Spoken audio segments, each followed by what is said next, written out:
Et si vous lui aviez demandé son numéro? Et si Satoshi streamait du hot tub? Et si Chuck Norris devait mourir? Et s'il s'appelait les 5 minutes du petit coin? Et si Teddy Riner était en fait un danseur? Et si Papa Johnny était en vie? Et si Hitler était juif? Et si on arrêtait de dire et si? Et si la bière n'existait pas? Et si on avait la même maman? Et si Bitcoin avait sa fête nationale? Je me présente, je m'appelle Rémi, plus connu sous le nom des 5 minutes du coin, et je suis en compagnie de Thomas, alias Profi du stream, qui m'accompagne pour répondre à cette question. Alors Thomas, et si on n'ajoutait pas un petit jour férié de plus, rien que pour le Bitcoin? Alors là, je suis grave chaud. Après, la question, ça va être quelle date on va choisir. Ah bah forcément, il y a le 31 octobre 2008. Tu sais, c'est la sortie du livre blanc qui a été posté par Satoshi Nakamoto. Qu'est-ce que t'en penses? Est-ce que ce serait pas une bonne date pour ça? Ah, c'est vrai que comme ça, à première vue, la publication du white paper de Bitcoin, c'est vraiment... c'est sa genèse, quoi. C'est vraiment le premier truc qui s'est passé et qui a permis de tout déclencher. Mais d'un autre côté, Thomas, il se passe pas un autre truc quand même le 31 octobre? Bah quoi? Y'a rien? Mais si tu sais bien, et c'est aussi lié à l'orange, comme le Bitcoin. Ah, c'est Halloween, bien vu Rémi. Ah oui, effectivement, bon, même si on pourrait découper des citrouilles avec des yeux en forme de Bitcoin, peut-être qu'il faudrait trouver une autre date. T'aurais pas une petite idée? Bah, je pense que les gens vont pas être super chauds, quoi. Ils vont préférer se déguiser en fantôme et aller boire des bières que de célébrer le Bitcoin. On va devoir passer à autre chose. Après, sinon, il y a la date du 22 mai 2010 que beaucoup de monde connaît, c'est le Pizza Day. Ah, bah oui, c'est vrai qu'on a mangé une pizza ensemble avec des gens du meet-up de Bitcoin Hill. Ouais, une pizza avec un logo de Bitcoin avec du pesto. Ça, Exactement. ça rigolait pas. Il n'était pas au chorizo d'ailleurs. Ouais, mais du coup, s'il y a déjà un événement qui se passe ce jour-là, c'est peut-être pas une bonne idée. Bah ouais, ça sert un peu à rien de rajouter une fête nationale alors que les gens qui aiment Bitcoin se réunissent déjà pour manger une pizza entre eux. Ils ont pas besoin d'une autre motivation ce jour-là pour se réunir. Donc je pense qu'il vaut mieux qu'on passe à une autre date. Attends, je sais. Et si on prenait le 12 décembre 2010, c'est la disparition de Satoshi Nakamoto? En plus, le 13 décembre, c'est mon anniversaire. Donc c'est bien, tu vois. Le 12, on se défonce la gueule pour le Bitcoin. Et le 13, poum, je me défonce la gueule pour mon anniversaire. Bon, Ouais, mais pour la disparition. bah après voilà, c'est ça le problème, c'est que c'est la disparition de Satoshi, quoi. C'est pas... Quand t'entends le mot disparition, t'as pas trop envie de faire la fête. Ouais, après, finalement, c'est quand même un gros point positif, hein, comme il n'y a pas de leader ou de personnalité à la tête du Bitcoin. Le Bitcoin, bah, forcément, il n'y a personne à attaquer, donc il va pas tomber. Donc finalement, c'est pas une si mauvaise chose. Ah, c'est sûr que c'est un événement, on va dire, positif pour le développement de Bitcoin, contrairement à tous les autres shitcoins qu'on peut voir. Il y a toujours un CIO, comme ils aiment tellement s'appeler, qui gère le projet du shitcoin. Et souvent, ce CIO, il est pas blanc comme neige. Là, au moins, Satoshi, il a disparu. Alors, même s'il était blanc ou pas blanc comme neige, on n'en sait rien. Mais de toute façon, personne ne sait qui c'est, donc on peut pas l'attaquer. Malgré tout, rien que le fait que ce soit une disparition, je trouve ça un peu moyen pour mettre ça en fête nationale, quoi. Ouais, c'est vrai. Bon, alors du coup, 2010. Qu'est-ce qu'il y a encore après 2010? Ah bah après, je pense qu'on peut bien sauter 2 ans, hein, pour arriver le 28 novembre 2012, qui est quand même une date assez sympa. Bah, c'est 4 ans après. Ah ouais, 4 ans après sa sortie. Qu'est-ce qui s'est passé à 4 ans après la création de Bitcoin? Bah forcément, premier halving. De 50 Bitcoin à 25 Bitcoin, c'est vrai, t'as raison. Ouais, c'est pas une mauvaise date, hein, finalement, c'est le premier. On sait qu'il va y en avoir un certain nombre dans la vie du Bitcoin. Ouais, c'est une bonne idée, effectivement. Franchement, j'aurais presque pu pencher pour celle-là, mais après, vu que c'est un événement qui va se répéter au fil des années, le halving tous les 4 ans... Et quand tu dis tous les 4 ans, c'est pas le même jour. En plus, c'est pas le même jour, ouais. Le premier halving, c'était un 28 novembre, le deuxième halving, c'était pas un 28 novembre. Quitte à faire la fête, Thomas, autant faire la fête tous les ans. Ouais, en plus, surtout si c'est un jour férié. Puis bon, si on a un jour férié tous les 4 ans, c'est pas intéressant. C'est clair. Bah écoute... Je crois qu'il en reste une dernière et ça va mettre tout le monde d'accord. Tu disais en 2008, white paper du Bitcoin. On a parlé ensuite de 2010 avec le Pizza Day et la disparition de Satoshi. En 2012, le premier halving. Et si on montait encore bien avant? Après la publication du white paper, il y a forcément quoi? Bah ouais. 2009.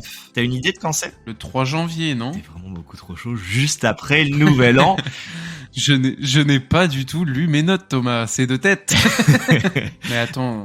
On a dit ce que c'était quand même le 3 janvier 2009, Thomas? C'était le premier bloc miné. Donc du coup, comme ça, si vous êtes pas assez fatigué en rentrant des vacances de Noël, que vous le fêtiez ou pas, mais si vous êtes en famille, eh bien après la rencontre en famille du côté de fin décembre, après le début janvier et la mûre du nouvel an, on va enchaîner le 3 janvier, 2 jours après. Avec les bonnes résolutions, se tourner vers Bitcoin. Exactement.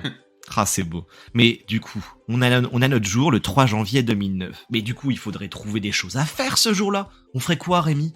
Toi et tes super bonnes idées, raconte-nous. Alors déjà, la première proposition à faire, enfin le premier choix décisif, j'ai envie de dire, c'est comment va-t-on appeler cette fête? Bon, écoute, c'est quand même une fête qui serait fêtée partout dans le pays. Alors pour l'instant, ce serait qu'en France, mais évidemment, si ça vient à se développer à l'étranger, let's go. Parce que j'avais pensé à Bitcoin Pride, soyez fiers d'être Maxi, mais je sais pas si... Est-ce que ça colle parfaitement? Peut-être pas une si mauvaise idée, non? Après, on pourrait l'appeler la fête du Bitcoin. Ouah, c'est pas ouf non plus. C'est vrai que la fête du Bitcoin, ça fait très français, hein. Tu prends ta baguette, quoi, pour aller à la fête du Bitcoin.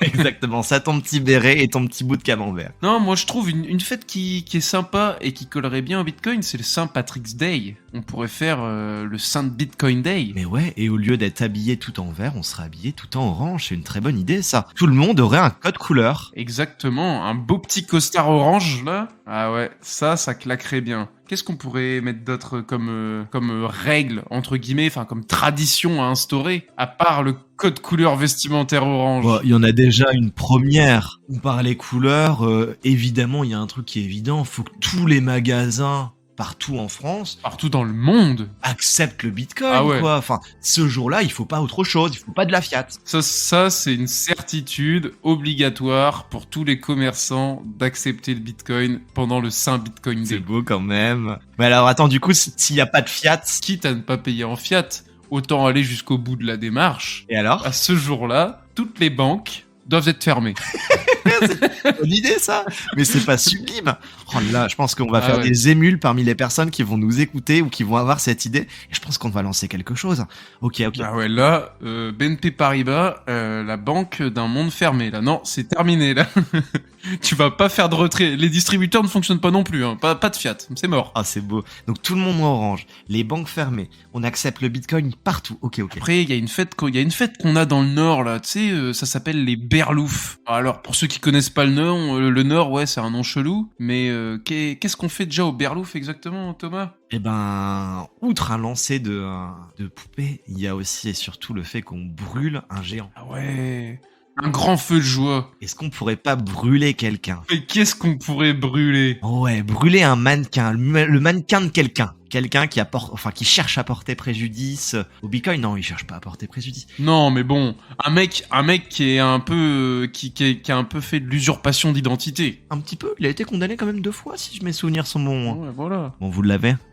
Fake Toshi. Craig Wright. Donc, en plus de tout ça, le Saint Bitcoin Day, sur toutes les places publiques de France, il faudra brûler un mannequin géant de Craig Wright. Ce sera sublime. Et puis on peut même rajouter, si on le souhaite, un petit peu à gauche à droite des stands avec des thèmes particuliers. On pourrait avoir un stand piñata sur lequel, sur chaque piñata, il y aurait le logo d'un shitcoin. Ouais, ou même des petits piñatas de Doge et de Shiba qu'on pourrait taper avec des battes oranges, pas mal. Ça, ce serait très mignon. Tout à l'heure, tu parlais d'un petit défilé. Pourquoi pas un défilé de maximalistes sur les Champs-Élysées? Bah voilà, tout de orange vêtu, sans armes bien entendu, hein, c'est pas l'armée, au contraire, mais juste avec leur costume orange, un beau petit défilé de maxi sur les Champs-Élysées, ça claquerait bien. Ouais, ce serait sublime. Bon, le seul truc, c'est qu'il va falloir qu'on réfléchisse pour un prochain épisode à une chanson, un hymne quand même. Bah ouais, un hymne, ça c'est clair. Mais ça, j'avoue que j'ai pas encore d'idée. Ah, on y réfléchira. Peut-être J'aime Bitcoin. Ah, vous l'avez pas? Bon, faudra aller chercher dans les méandres de la chaîne des 5 minutes du coin. Eh ben, je pense qu'on a déjà fait le tour, hein. Franchement, cette fête nationale, elle donne envie, hein. C'est encore même mieux que la fête des voisins. Bah, en plus, j'ai envie de te dire, Thomas, pour bien clôturer cet épisode, on est en juillet. Il ne reste donc plus que à peu près 5 mois avant qu'on puisse se réunir pour le premier Saint Bitcoin Day, le 3 janvier 2024. C'est parfait. Quelques semaines, quelques mois avant le prochain halving. J'ai hâte.